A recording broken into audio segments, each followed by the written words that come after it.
Hi, welcome to the next video on the Academy of Development. For those of you who are here for the first time, my name is Sylwia and I'm a life and business coach.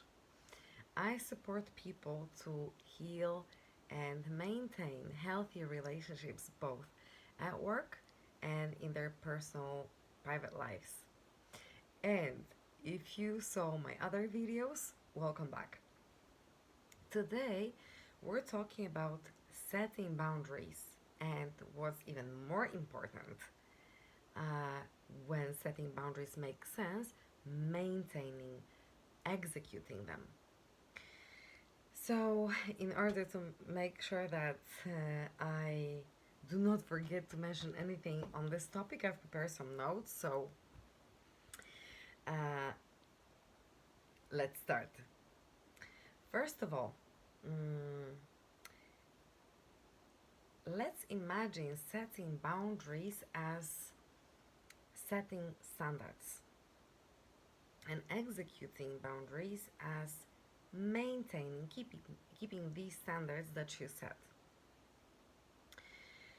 Um, the um, the behavior that is required to uh, set boundaries and execute them is informing other people once they have crossed your boundaries.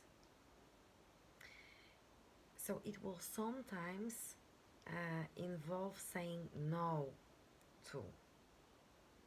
And this is what this video will focus on.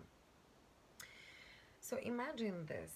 Mm, if somebody is behaving in a way that you do not appreciate, you have a choice. You can pretend that everything is okay, nothing happened, no pasa nada, which is not healthy in this way, in this context.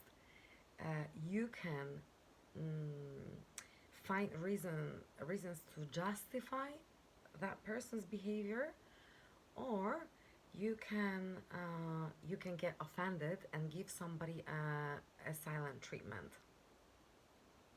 None of these behaviors will help you feel good about yourself, and none of these behaviors will help you to set and execute your boundaries. Remember, people do not read our thoughts, maybe some of them, but in general, people do not read our thoughts.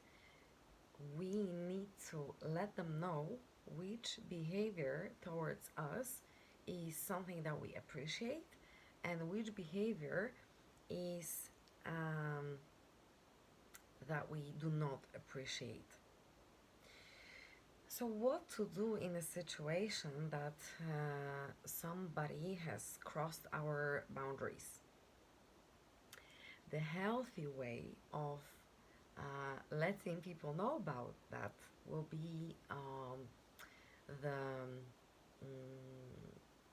non-aggressive way, the connecting way of communicating that. What I highly recommend here is Marshall Rosenberg's model of nonviolent communication. I'm gonna remind you, it's made of 4 steps really. So you're talking about the fact, what happened. Then you say how you feel about it. Another step is your need. What do you need in this situation? And fourth, the request. So, what do you want? What do you request from this person that you are interacting with? Let me give you an example on that. And I also encourage you to watch my other video about nonviolent communication that I'm gonna link somewhere here. So let's put it into the context. Imagine that you come back home after a long day of work and you find your partner with 10 of his friends watching football. Uh, you, it's not okay for you because you are really tired and you wanted to have some quiet night. Um, how should you behave in a way that is healthy? How should you communicate that you didn't appreciate this behavior of his? Um, so the fact will be, baby, the other day when I came back home, um, or better, yesterday or today when I came back home, the house was full of people. I was really tired and I had a long day at work. Another fact is that, baby, you never asked me if I'm fine with having the party over in the middle of the week.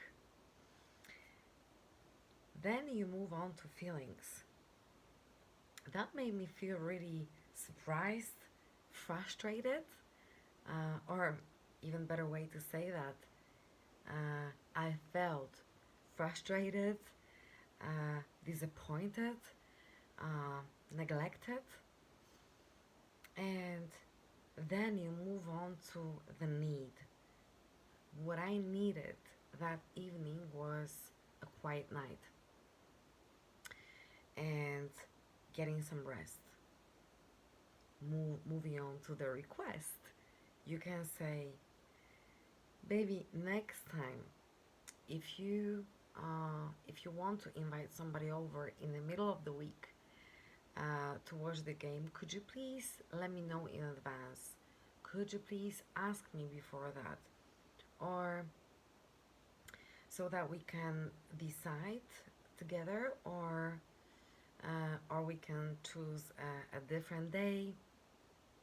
No matter what the request is, maybe you're not gonna hear yes straight away, but it's gonna open the conversation about your boundaries and your needs and your partner's needs and um, mm, he's gonna come up with his request to fulfill those needs.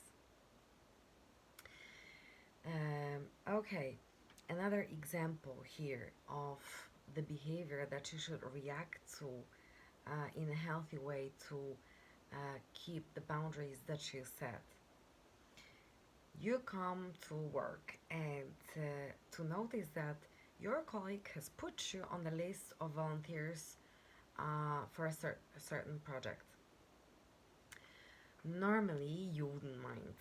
Normally, you would be up for it because you're a very eager person to support others or to take part in voluntary projects at work. But on this occasion, um, you don't you don't feel like doing it, and you don't like the fact that somebody does it, decides for you. Again, using the 4 steps of NVC, nonviolent communication model, is a great idea because in this way you have a chance to communicate something that uh, to communicate that uh, your colleague behaved in a way that you do not appreciate, but still without being aggressive or without attacking, without blaming. You can say, "Hi, John. um, I've noticed that you put me on this list of volunteers. I felt surprised and, frankly speaking, quite disappointed because I, the need, so feeling will be disappointed and moving on to the need, I would have, I, I like to arrange my time on my own and I like to choose my priorities and my engagements. I have the need for that. And the request Next time, if you know about the project that you think I may be interested in, please come to me and ask me so that I can make a decision. Is that okay? So this is how you're not speaking at John, Stephen, or Anna. Um, you're not shouting at them. You're not being aggressive, but at the same time, they got a message that nope, they're not gonna put you on the list without your permission, without speaking to you first. I hope these examples were clear when it comes to the nonviolent communication. Another thing that is required very often when setting boundaries and executing them is saying no. And especially for people who are people people pleasers, this can be a huge challenge. So, first of all, if you are struggling with saying no, or if you are saying yes, think about the reasons why you do that. So, um, why some people find it very hard, especially people pleasers, to say no? Because they fear rejection, or being excluded from some group, or not being liked, or being gossiped about, or second thing, maybe a need, especially for codependent people. Saying no will be a struggle if they look for because they look for validation. So they would like others to think that they're good people, and they want to. Um, they're looking for this validation outside. This is very often caused by the society that we're growing up in, our conditioning from childhood even. Oftentimes we heard that we should be nice. We're taught to put other people first, not ourselves, and this caused us this behavior that I just told you about, searching for validation, fear of rejection, or a need for being liked always. Um, the conditioning that happens in when we're kids is, for example, it is very often subtle, but it results in serious problems in setting boundaries in later in their later life, later on in life. Sorry. Um, what behavior is this? Um, if mom says to a child, "Oh, eat everything because mommy will be sad. Because mommy has prepared this dinner for you, and she tried a lot." The child gets information that if they ignore the fact that basically that it's good to ignore the fact that they're not hungry anymore, but they should still eat because to please somebody, to please mommy. Okay, moving forward, what consequences saying yes for the wrong reasons bring? The consequences are you will be exhausted. You're gonna be resentful. Um, you will not have time and energy for yourself anymore. So another consequence of always saying yes and finding saying no hard is building expectations about others. So if you always say yes, even though you don't feel like, you're going to expect other people to do the same. And if they're healthy and if they don't have any problems with setting boundaries, you're going to hear no from them, which is good. But this will create another frustration, even more frustration, and maybe anger and disappointment. Um, Also, another thing worth saying is that when you extensively say yes, when you say yes to what you want to say no to, is uh, the need of you uh, fixing somebody's life, uh, feeling obliged to do that. And again, very often codependent people or people pleasers will find that as an obligation to support somebody. But guess what? It's not always healthy.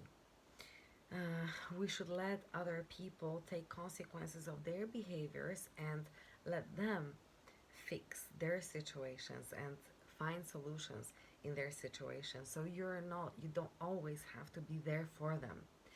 Again, it's not black and white. So sometimes you will find it, um, you will say yes when your beloved is in crisis, and you will put aside your things to support them. So we can never get, we should never be extreme about it. But we're talking about the extensive saying yes. So not the situation when somebody's undergoing some very difficult times. We're talking about the mild scenario where you do not need, when you do not feel like saying yes to something, but you still do. Um, what it what you should do, and this is something that you should put the exclamation, write down this sentence with exclamation mark, is ask yourself these questions. Is saying yes healthy for me at the moment? Do I feel like doing this to, to another person? Should I be doing this right now? So these are the questions that you want to ask yourself. And now, if you're genuine about yourself, if you're honest, there there will be times where you're gonna find out that the true answer is no. You don't feel like, because you're overwhelmed with your things right now. You're too tired, you're too busy to look after somebody else. You need to look after yourself at this moment. um, then the challenge that you may have, and the big thing about setting boundaries are and saying no are the explanations. uh, do not do that. At least do not go into depth why you say no to something. It's okay to say, no, I'm not gonna do that. I can't do that for you. I will not do that for you this time, um, because I'm busy, because I have my things put around something else, or. But my advice is, do not explain yourself. Why? For few reasons. First of all, and who gives explanations? If you feel guilty, you're trying to find excuses for you saying no. So that's number one. And you should not feel guilty about making your choice to keep yourself sane, to keep yourself in a healthy mental and emotional state. So if you are not in a position to support somebody, you should say no without feeling guilty. Second, um, why we explain ourselves when we say no is very often because we do not want to be nagged or pushed by the person that we said no to. And here it's very tricky because it may actually provoke some some sh- some of the behaviors that that will shade you, or some nagging. So if you say no and you find the need of explaining yourself, um, um, those who somebody maybe encourage you still may give you reasons, find reasons to overlook your excuses, your explanations. So, for example, if you say, if somebody's asking you to pick up their kids after your work, and you said, "Oh no, I need to do the shopping, and because I'm cooking dinner later on." This behavior, your explanation, may encourage them to say, "Oh, why don't you just do the shopping later on, and first you can pick up my kids," or any other overlooking of your explanation here may take place. So I don't know. I cannot do this for you because I'm waking up in the morning. I need to get to work early, and somebody wants you to go out with them tonight, and they're gonna say, "Oh, can you please call your boss and tell them that you're gonna be off sick, or that you're gonna be late for work, figure something out." So your explanation may encourage overlooking of it. um, Very often people, especially at the beginning where you're changing your patterns and you're introducing boundaries, you may find that people will sort of ignore your explanations and push you further, but they're not necessarily malicious people. They're just not used to the new version of you, the you who minds your boundaries. And also, what's what's worth what I would like to emphasize here is the sentence that you can remember, to even memorize, to make yourself easier saying no without explaining yourself. You can, for example, say, "I'd love to do this for you, but now I need to take care of myself. I need to take care of my work. I need to take care of my business. I need to take care of my family." Um, and full stop, without saying anything else. You can also say, "Thank you for understanding." Anyway, moving on. What I also wanted to tell you, what if somebody's asking something of you, but you're not certain if that's a yes or no that you want to say. Please do not hesitate to say, "Look, I'm not really sure about it right now. Let me think about it and come back to you." You can say, "I need some space to think about it so that I can come back to you with the answer." Again, people may try to push you a little, and they may say, "But I really need to know now because I need to schedule things in, and I need to arrange things around it." In this case, when somebody's pushing, you can say, I really understand you. Mm, well, I would need some time to think about it, but if I understand that you need to make your own arrangements, so please go ahead and do that. If somebody cannot wait for your answer, it's better that the answer is no. Um, okay, I think that these are the major points that I wanted to tell you um, about setting the boundaries and executing them. Please never feel guilty about putting yourself first. You're not going to be of any help, support in the long run if you prioritize other people always. Like I said, there are different situations in life, and nothing is black or white.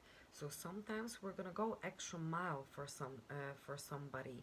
Sometimes we're gonna put our things aside. Um, but there needs to be a healthy balance of that. And setting boundaries is really the highest form of showing the respect for yourself and teaching other people how you want to be treated. Again, if somebody cannot accept your no, if somebody is pushing, if they don't respect the fact that you're not able to give more than you have, they're probably manipulative people. They're very often they're gonna be narcissists. Um, and ask yourself, or just bet people who don't care about you. Ask yourself if you want to have them in the close in your close circle of friends. Um, that also concerns family, and this is very often very challenging with the family, but um, this is necessary that we teach people how we want to be treated. This is how we're gonna avoid disappointment, frustration, and just simply being exhausted. Um, okay, I hope that this video was helpful for you. If it was, consider leaving a thumb up and consider subscribing if you would like to receive more content.